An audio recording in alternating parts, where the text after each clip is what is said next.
righty, the next case of the afternoon is number 250125, Reagan Natl Advtsng of Boston versus City of Cedar Park. Mr. Horton.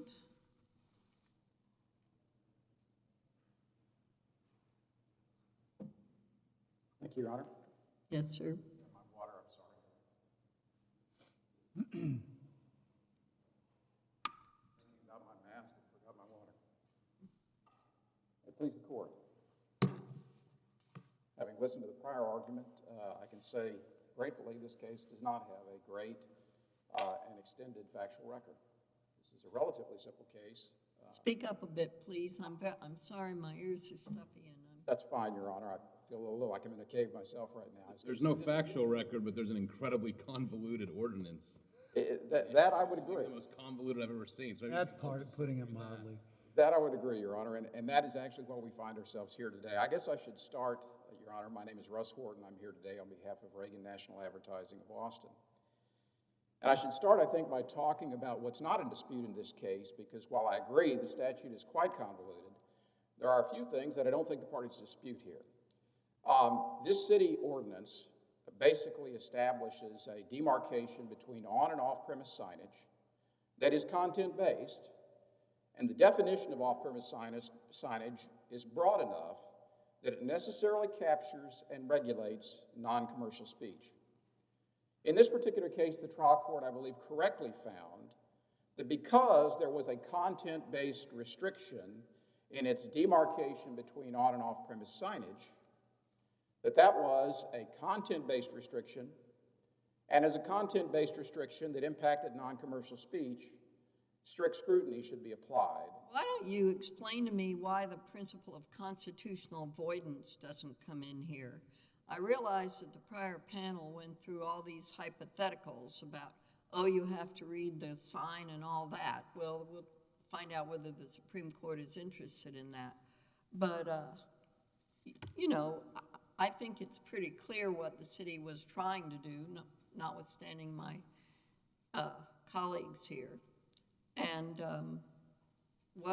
did anyone ever mention constitutional avoidance? We did not, Your Honor, and that was not. No, I'm sure you didn't. That's correct, Your Honor, nor do I believe the city did as well. And in this particular case, Your Honor, what I believe the trial court did was the correct reading of the code. And in fact, I think had he not, I mean, the most recent opinion that the court, Judge Jones mentioned a moment ago, the Reagan versus City of Austin decision that was decided last year, I believe would control and require that there be such a finding. Let me begin, though, since the court made those determinations, the court nevertheless reached a determination that there was not a redressable harm here because he applied a very strained interpretation of the city code, and candidly an interpretation that the city itself had not raised in any of its earlier reviews of the permit applications of my client. And what he did is essentially took what were the on-premise sign restrictions and applied it to off-premise signage. Well, the city did do that. They had, when in their second letter rejecting your application, they cited sections 1301, blah, blah, blah, didn't they? So how can you say they never raised that? Well, what they raised as to the new sign applications, there were 2 new sign applications, as the court knows, and 3 conversions, digital conversion signs. And what they cited was some pylon restrictions, things of that nature that are found in the on-premise. And the judge ultimately decided that the on-premise was general and would apply to all signs. But in this case, Your Honor, I believe the court strained beyond the point of reasonableness the application of those on-premise signs if you look at the sign code the way it's established. And let me say, the sign code, the way it's established is not unusual. The city of Cedar Park uses sign codes in ways that many cities do. They treat on- and off-premise signs in different ways. And one of the key differences between the two distinctions is on-premise signs allow digital structures, allow replacement. Off-premise signs do not allow either digital signage or replacement. The reason for that structure that you find so commonly in city codes, and although the court in this particular case found that because there were no extensive provisions in the off-premise sign sections, That somehow by allowing off-premise sign to be regulated simply by the off-premise signage, section .03, I guess I should use for shorthand, in this case it's chapter 13 of the City Park Sign Code, section 01 is the on-premise sign, 03 is the off-premise. The reason that there is not that extensive regulation in the on-premise sign regulations is because the city has made the choice, as many cities have, that they are not going to condemn these signs. They're all treated as grandfathered non-conforming signs. They're not going to seek to condemn the signs and pay compensation for them, but what they are going to do is allow no replacements, no modifications, and ultimately hope that the signs will be eliminated over time through development, growth, and attrition. What do you expect to get out of this lawsuit? Because the way I read 1303, I think you're saying this, they don't want you to change off-premises signs. The city doesn't want you to do that. In fact, they want to put them on a road to destruction, more or less. I agree, Your Honor. All right, so suppose we go with you and we say that this 1303 is unconstitutional, then does that mean you'll be able to build a 75-foot tall sign with lights day and night and things coming out of it and flashing, looking like the Las Vegas Strip? Your Honor, I understand the court's question, and I would say from a procedural standpoint, hypothetically, I would say that's possible, but let me explain. In this particular case, the off-premise sign, that section of the sign code, necessarily, as the trial court found, include a content-based restriction. And if my client had applied for the type of sign that Your Honor has described, Vegas style, 50 feet, whatever, if he had applied for such a sign and the provision that they used to deny it was unconstitutional and must fail, then perhaps in that situation a sign would go up. But in this case, as I'm sure the court knows from the briefing, we actually fall within a very small window when the permit applications were submitted for these 5 signs, with no other parties, no other individuals that we know of that have applied for similar applications. Soon after these applications were submitted, the city changed its sign code. And so to say if the court were to grant our relief that we seek in this case and find that we have a redressable harm, we are not saying, for example, that Cedar Park becomes Las Vegas. That's not our intent, and that would not be the result in this case. Well, what's the other possibility? What about the possibility that if 1303 is gone, 1301 is still there? Correct, Your Honor, but 1301, by its very express terms, does not apply to billboards. So that means you're in this regulatory hiatus, correct? For the permits that were submitted, that is correct. The law of this court, or the decision of this court, would apply to these 5 signs and these 5 signs alone in the form as they were submitted to the city of Cedar Park. It's limited to these 5 signs because the ordinance has been changed? Correct, Your Honor. So this case is about these 5 applications? That is correct, Your Honor. Have you challenged the new ordinance? We have not, Your Honor, and actually the new ordinance, as the court knows, and this was an issue in the city of Austin case last year. This isn't a mootness issue because we have a vested rights statute in the government code so that permits are interpreted by the then existing regulatory scheme. So in this particular case, we did not challenge it, nor did we need to, because at the time we submitted. No, I'm not saying it's moot. I'm just curious. Did they fix the content-based nature of it that you're concerned about? Well, what they have done now is as many cities have done in relation or in response to the Reed versus Town of Gilbert decision, and what they have done is have tried to do things like, for example, and I do believe, to be honest, Your Honor, I'm writing a brief in another case, and I don't want to get them confused, but I think it's correct that in this particular case, the city of Cedar Park had a non-commercial speech savings clause. And that's one of the things that many of the municipalities have done. And I think they did here, but please don't hold me to that because I haven't reviewed that particular issue. But that's one of the things that's commonly done, and I do believe that's what they did in this particular case. But in this particular nature, what happened, and I understand it may be emotionally unsatisfying to say, well, you know, that doesn't make sense to me. It seems to me they all relate to signs. And if they both relate to signs, why can't I apply one to the other? And I would submit that the reason is because the two nature of these things are different. For example, imagine if my client had gone in and tried to submit an application for a permit to act as a plumber, to serve as a plumber in the city of Cedar Park. Now, would this court really say there's a section in their code that relates to plumbers and it makes reference to the permits granted generally by the term permit? It's in the plumbing section. But imagine that the review of those permit applications that said, well, you know, I have this cab application section, and it also has general terms referring generally to permits for cabs. And I'm going to apply the cab provisions to your plumbing application. I don't think in that context the court would have any hesitation to say, wait a minute. They may both refer to permits generally, but the section on cabs applies to cabs. And if you're applying... Do you need the titles to win? I don't believe so, because in this particular case, as we point out at the very beginning of our brief, the section that relates to billboards, and what we're talking about is a billboard, says specifically, billboards are defined in both the on-premise and the off-premise, and when I say defined, they're defined by reference. In the on-premise section, section .01, billboards are referred to as defined and regulated by section 03, and makes reference to section 03.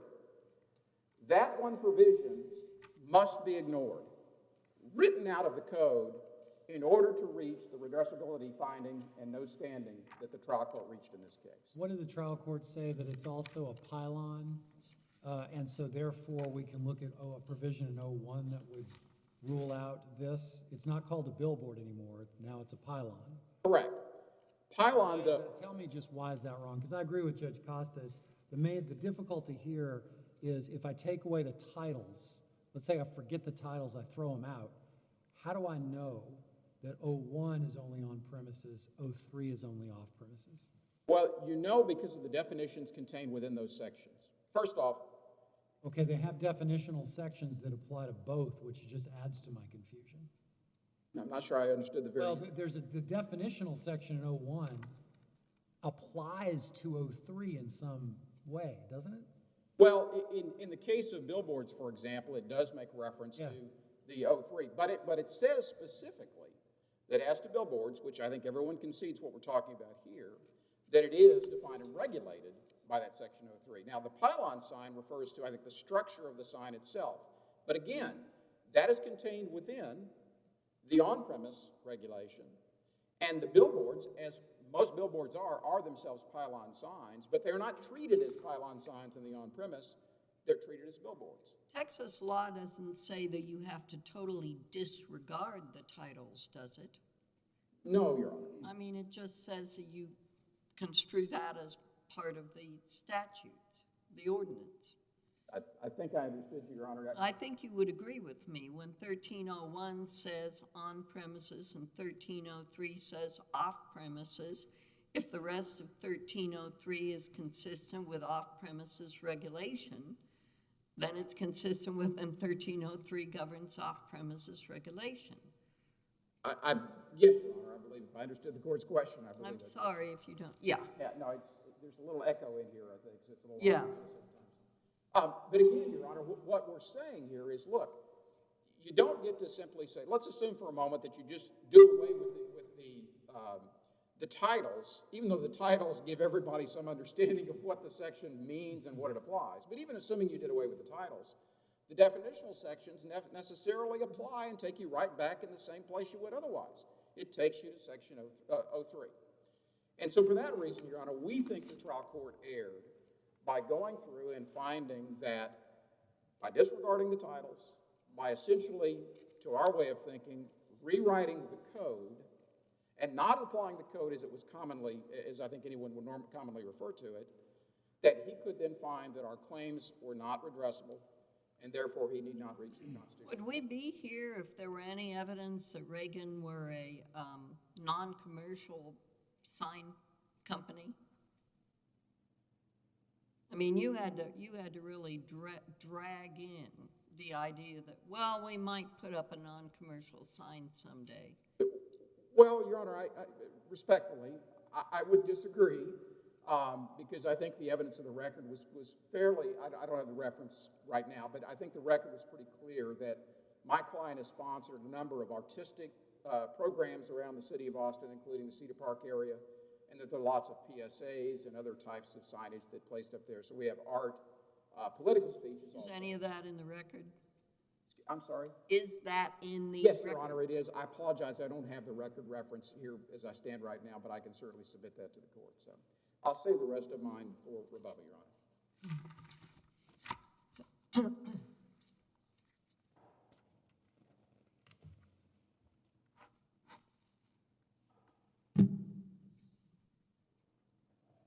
May it please the court, I'm Clark Richards, and I represent the city of Cedar Park.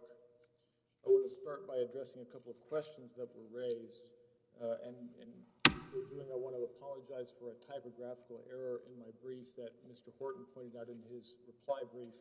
The site that I had intended to put in was 1540 to 1554, which is Mr. Horton's closing argument at trial, in which his argument was that the content-neutral basis for denying the permits was a pretext for content discrimination. And that goes to the question that Chief Judge Jones asked, which is whether or not constitutional avoidance came up at trial. And the reason that it did not come up at trial is because the argument being made was that this is pretext, and that was what was being addressed to Judge Sparks during the trial. Now, it's Did you argue that there should be deference to the city's interpretation? absolutely, Your Honor, and Because to me, that the reason, if you look at the cases where we've done that, it's in the context of avoiding constitutional issues. It's not just generally we let cities interpret their statutes as they will. I mean, cases like Zimmerman was a First Amendment campaign contribution case. absolutely, Your Honor, and both Zimmerman applies that, both constitutional avoidance and deference to the city, as well as Texas law applies the same, and there are cites in the brief to the Texas authorities for deference to the city interpretation and for constitutional avoidance. Okay, well, let's say we give that deference. I mean, to me, that only comes in if there's some ambiguity. But if there's ambiguity, we can also, under Texas law, consider the titles. Absolutely, Your Honor. Quite a bit. So how do we, if we think it's ambiguous, and they can argue the titles, and you can argue whether it's, you call it constitutional avoidance or deference to the city's interpretation, which of those is stronger? And I wanted to, and this goes to another question raised by the chief regarding whether or not Texas law says that you do not consider the titles. And what the statute says is that you may consider the titles. However, the Texas Supreme Court in the City of Rockwall case says you only consider extra textual or extrinsic sources as an interpretive tool if the text itself is ambiguous. And the text at issue here in 13.01.06 sub E, which is a pylon sign prohibition, does not say anything about off-premise, on-premise signs. It simply says no pylon signs will be permitted. So in order to create the ambiguity that Mr. Horton wants the court to apply, you have to then import the heading from the article heading into that, as opposed to read the text and decide whether it's ambiguous on its face. But let's say I was doing research on this question and somebody said, well, look, this proposed sign here, where does it, what's the best section to consult regarding this proposed sign? And I happen to start with 13.03 because I read the title. It says off-premises. This is a proposed off-premises sign. I read the definition of billboard. I say, seems like a billboard. But then somebody says, oh no, go to 1301 pylon. And I say, gosh, maybe it's a pylon too. Why don't I end up with, wow, this is ambiguous? An excellent question, Your Honor. The conventional understanding that most of us walk around with for the word billboard is what is defined in this code as a pylon sign. And therefore, that is what I think results in that confusion and why the Reagan is arguing that this is all about the regulation of billboards. The definition of billboard in this ordinance is an off-premises sign.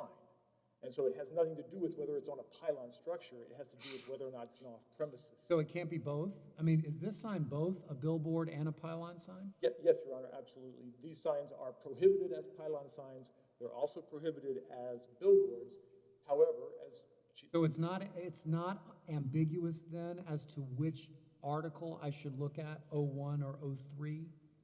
The pylon prohibition is not ambiguous in itself. The court, Judge Sparks, decided, and in conformity with this court's decision in the city of Austin, that to the extent that there is a prohibition of off-premises signs, that is content-based. However, because there is non-content-based or content-neutral grounds for the prohibition, that is a reason why the applications can be denied, and the pylon sign is a content-neutral basis, and therefore in itself is not ambiguous. Okay. Let me ask you a question. Is there a McDonald's in Cedar Park? I suspect there is, Your Honor, but I live in Austin. I don't go up there very often. I haven't in the pandemic. Well, let's assume there's a McDonald's. Don't most McDonald's have pylon signs? I believe that Cedar Park would not permit a pylon sign for a McDonald's. However, I have not researched that specific. Well, I'll ask the other side. I don't understand why you're going to these great lengths, because it seems to me 1303 is a self-contained section that is, if you read it carefully, plainly refers to off-premises billboards. And it says, we don't like those, and we're not going to allow them to be modified, and if you try to modify it, you have to take it down, right? 13.03.07 does say to effectively that, yes, Your Honor. Right. So if this is not content-based, then that's the end of their application, right? Well, I believe Reagan's position, and I think that it dovetails with this court's decision in the city of Austin, is that if you are making that exclusion on the basis of it being off premises, then it is a content-based distinction. However, importantly, 13.01.016 of E, or sort of A, is incorporated by reference. I understand your argument about that, but I'm very, frankly, I'm not satisfied about the Austin case. So are you conceding that it is content-based, 1303? Absolutely not, Your Honor, and that's the first approach we took with Judge Sparks, and once he, in an interlocutory summary judgment ruling, said he believes that that's a content-based distinction, we followed his orders in that respect with regard to the rest of the proceedings. The City of Austin case is up before the U.S. Supreme Court, and they have asked for a response to the petition. So I mean, town of Gilbert was a very plain content discrimination against a church. And this, you know, in order to say that it's a content-based discrimination here, when the whole point of off-premises is to stop billboard companies like that from renting space on private property and advertising something down the road. That is the principal goal. If there had been a pattern and practice of them, you know, 10% of their time giving it away for non-commercial purposes, that might be one thing. But I think this can be read in a sufficiently neutral way, but in which case it's commercial advertising. And absolutely, Your Honor, that was our initial briefing on. I couldn't have written your brief myself, hey? And we certainly would say that the court can and should affirm on other grounds. Well, we're bound. Well, we'd have to go en banc because we're bound by the City of Austin, but. Absolutely, Your Honor. And therefore, we also believe it's appropriate to wait and see what the U.S. Supreme Court does with the City of Austin case. Right. Which is why they may weigh into this issue. Why you moved to continue, that's right. But is this ordinance, are both parts of this ordinance exactly the same as City of Austin? And truthfully, I haven't read the City of Austin ordinance. What I have read is this court's opinion, in which the only issue that was raised there was an off-premises distinction. And that's why this case is different. As conceded by the appellant's brief, even if the city had not relied on the content-neutral distinctions of pylon signs and non-conforming signs, but was allowed to or permitted to, under the Maverick Media case, the First Amendment challenge to the off-premises distinction is not justiciable, it's not redressable, and therefore that's the basis by which Judge Sparks came to the conclusion that there was not subject matter jurisdiction.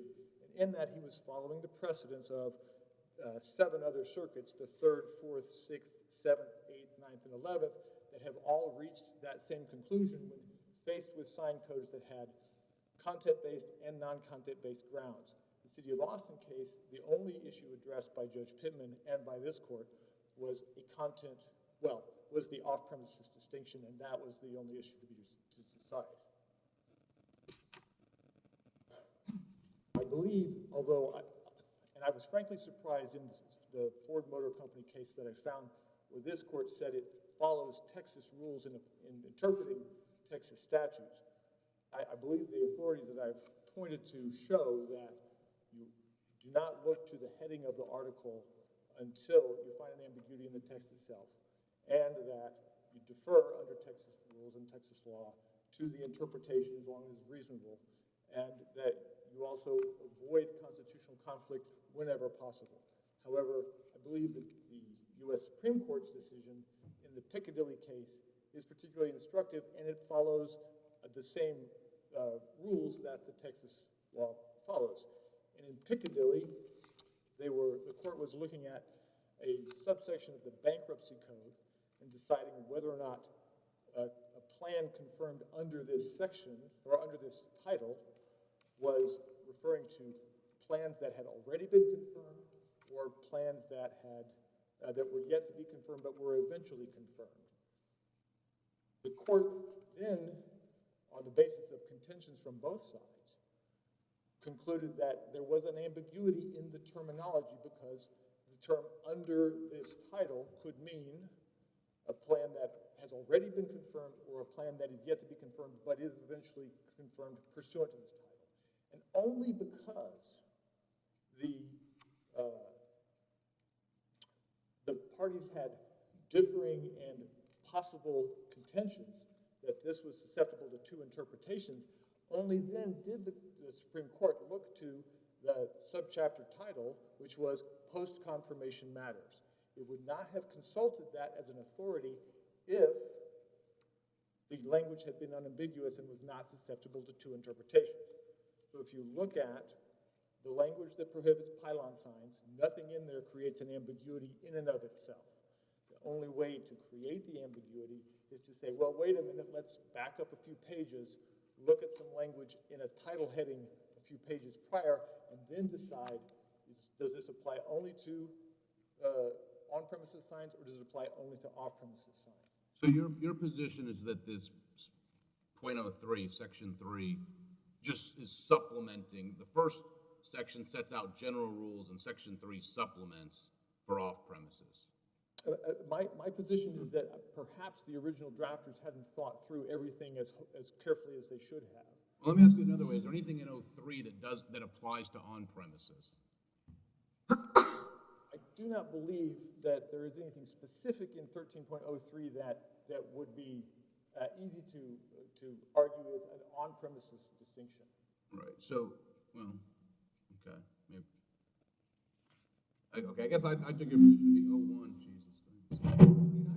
I read 03 as evidencing a general policy of not wanting off-premises signs at all. And to phase them out where they exist already.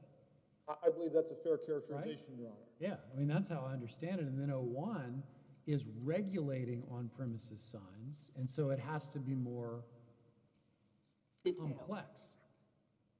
I believe that the City of Cedar Park's application of these particular provisions is a reasonable interpretation, and that although it is under the heading in the article on premises signs, that there is a general prohibition on pylon signs, and that there are size and height restrictions when there is a replacement of a non-conforming. Well, under O1, it says no pylon signs except as permitted by a different section. And that's a very complicated section, right? O12, O12? Well, and unfortunately, that section does not actually include any permission for pylon signs, and it's Wait a second. typographically So inaccurate. I understood 06 under 1301 to say no pylon sign shall be permitted except as specifically provided for under section 1301, 012, right? Yes, Your Honor, that's what it Well, says. I flipped to 012, and I gotta say, my eyes start to glaze over, but forcing myself to read through all that, I see, it says other sign regulations, and so I take all that to mean that to the extent that that complicated section allows a pylon sign, it would be allowed. Is that not right? I believe that it was actually just typographically incorrect, because I believe there are some provisions of section 011 that do permit a pylon sign on Highway 183A. And so, not that we have a I was talking historian. about 012, that's a specific reference with respect to pylon signs. And if we apply it as written, I think the conclusion is nothing in 012 permits pylon signs, therefore this is a complete prohibition of pylon signs. I mean, who wrote, so what did Franz Kafka write? 0101? Pylon signs unless except is permitted, and you go to the cross-reference, no pylon signs. Really? I concede, Your I Honor, know you didn't write it. that there could have been more accuracy in It the probably had to do with a pre-existing ordinance. Possibly, or perhaps there was amendments along the way, and unfortunately, we don't have a record of how we got to this specific language. Therefore, I mean, there is in 011 an actual permission for a pylon sign in 183A. I believe I put a footnote to that effect in the brief. But nonetheless, 06, so E clearly says no pylon signs without reference to on or off premises distinctions, and therefore, you have to go back to the heading in order to ask the question. Well, it doesn't say that. It says except is permitted by 012. And do you know if 012, which is other sign regulations, is that only with respect to on-premises signs? It has all these subsections, activities and event signs, future development signs, government sign, memorial sign, private traffic control signs. Well, I mean, one thing I think you could easily conclude, Your Honor, is that a government sign is not limited to on-premises signs, since government signs such as stop or road construction or what have you isn't necessarily advertising something happening in a specific location. City of Cedar Park, does any municipality in Texas have the right to regulate where stop signs go? I don't believe that they I do. mean, I I believe would that would be preempted. However, Yeah, DPS, I would think. if we're looking at the question of whether 012 is restricted to applications to on-premises and off-premises, I believe that Well, if there are. something says stop, it's pretty hard for that to be off premises unless it means the car can't go onto the grass. Admittedly, Your Honor, or hurricane warning, that's perhaps another government sign that would not necessarily be on or off premises. My point simply being that 012 does have instances in it that could be interpreted to apply off premises. Fair enough.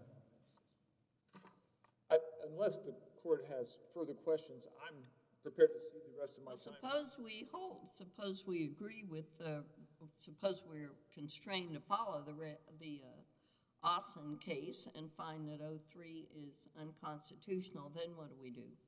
I believe the only option, if there was a reversal, would be to remand for further proceedings. Because, for example, there was no cross motion for summary judgment on the decision with regard to the new sign applications, and therefore the Judge Sparks would have to then reconsider the issues that had not been yet raised. Similarly, the trial findings would have to be remanded for consideration of the court's decision. Because he found no standing, so it would go back on the merits, sort of. Yes. Okay. What about my theory that they'd be under the realm of 1301 at that point? I'm sorry, I misunderstood. If there is no distinction between, if there's no constitutional distinction between on-premises and off-premises signs, are they to be regulated? Are there pending applications subject to regulation under 1301? If the court's decision, contrary to the City of Austin case, is that off-premises is not an unconstitutional distinction. No, if it is an unconstitutional distinction, 1303 is gone, right? 13.01 as it should be applied generally, and That's- non-content-based grounds in 13.01 should be grounds to uphold the judge's That's sort of, yeah, I mean, that was one thing I had thought possible, that if they win, they lose. But you'd have to argue that on remand, I suppose. We absolutely agree with Your Honor's position on that. I'm sure you do. Okay, Thank you, Your Honors. thank you. Okay, Mr. Horton, rebuttal. Thank you, Your Honor. I'm chasing, Your Honor, as the advocate in the City of Austin case by the court's comments, because actually I was somewhat pleased with the award, and so I apologize if the court disagrees necessarily with that finding. But I think in this particular case, what the questions the court is asked, in particular what Judge Duncan is questioning, is that the problem with this code is it doesn't make sense if you apply all the codes to all the signs. And you find yourself in these loops between reference to pylon signs, no pylon signs, replacement of signs, but no replacement of signs. And the only way you make remain logically congruent in your interpretation of this sign code is to apply the sign code to what they expressly say they apply to. And I should say on the pylon sign restriction, that only applies to the new signs.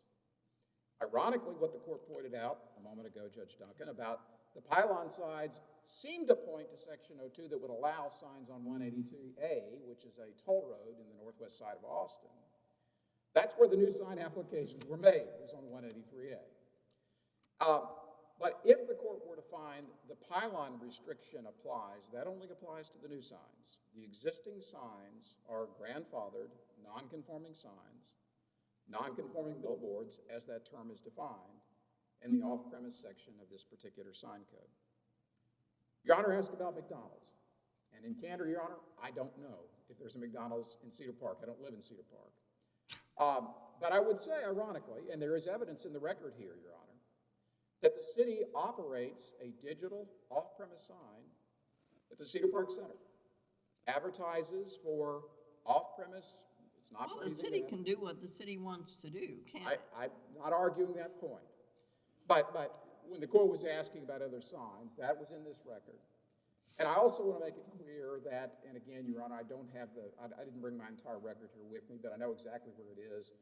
In the response to the summary judgment that was filed initially in the case, the evidence, I believe, in the record of this court from the affiance that were submitted to the court is that, in fact, 10 to 15% of the signs that are published or displayed by Reagan in the City of Austin area are non-commercial, political, public service, or artistic speech. So, again, Your Honor, and I don't mean to take too much of an issue with that with the court, but the issue of standing was raised by the court on its own motion initially, and that's why that was addressed by the court at that time. In this particular case, Your Honor, I believe that what the court did was strained to the point of breaking the code itself, trying to avoid what clearly was, in our view, a proper constitutional challenge to the way the city's sign code was structured. And that constitutional challenge applied, remember, to two sections. The definition of billboard, found by reference in Section 01, pointing you to Section 03, saying that's where we regulate these things, has a content-based restriction that is broad enough to capture non-commercial speech. Two, the restriction on changeable copy, digital signs, if you will, also incorporates that same restriction. And it is that restriction that, in our view, in light of Reed versus Town of Gilbert, And this court's authority in the City of Austin case is a content-based restriction that we do not believe can stand. And therefore, Your Honor, it is our request that based upon the record before this court, that the court remand this case back to the trial court, find that there is a addressability of these issues, there's standing to address these issues, and remand this to the trial court for further findings consistent with the authority of this court. If there are no questions, I'll cede the rest of my time. I appreciate the opportunity to address the court today. Thank you. Thank you, Your Honor. Appreciate it.